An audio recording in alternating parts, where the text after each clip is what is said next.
Rayhan was a quiet 17-year-old boy, not the center of attention, not a rebel, just someone with a lot of weight in his heart.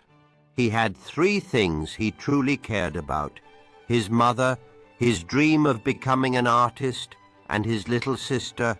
But life isn't gentle with those who feel deeply. One by one he lost moments he wished he could get back.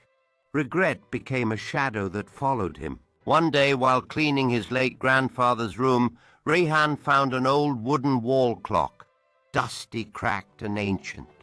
There was a faded line carved on the back. You can rewind time, but each turn takes something away. He chuckled.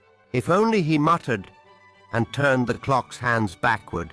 Suddenly the wind stopped, the world dimmed, and time began to move in reverse. Rayhan found himself on the exact day when his little sister had called him to talk, and he'd ignored her, brushing her off.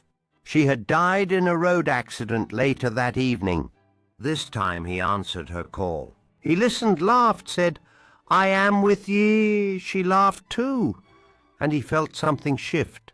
The next morning she was alive, but something was wrong. He couldn't recognize his best friend's face anymore.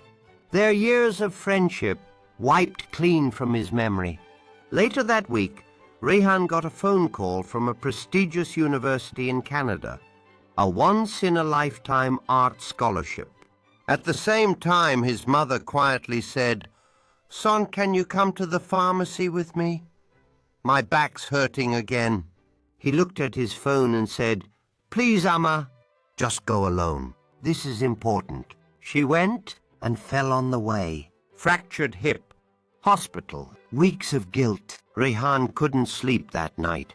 He turned the clock again. This time he cut the call, held his mother's hand and went with her. She smiled the whole way. But the next morning, his scholarship was gone. His dream vanished with a choice. Now obsessed with fixing things, Rayhan turned the clock once more. He returned to the day he quit art, mocked by classmates, discouraged and humiliated. This time he stood his ground. He painted, entered the contest, and won. He was finally proud of himself. But when he got home, his bedroom walls were empty. No photos, no warmth, no scent of his mother's cooking. Because she didn't exist in this version of time. He had erased her. Panicked Rayhan reached for the clock one last time.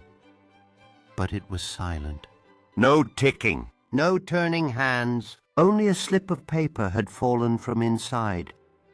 You've tried to fix the past again and again, but every fix came with a cost. Time no longer bends for you. You must now bend for it. He sat down, hands trembling, eyes full. But something in his heart softened. He finally understood.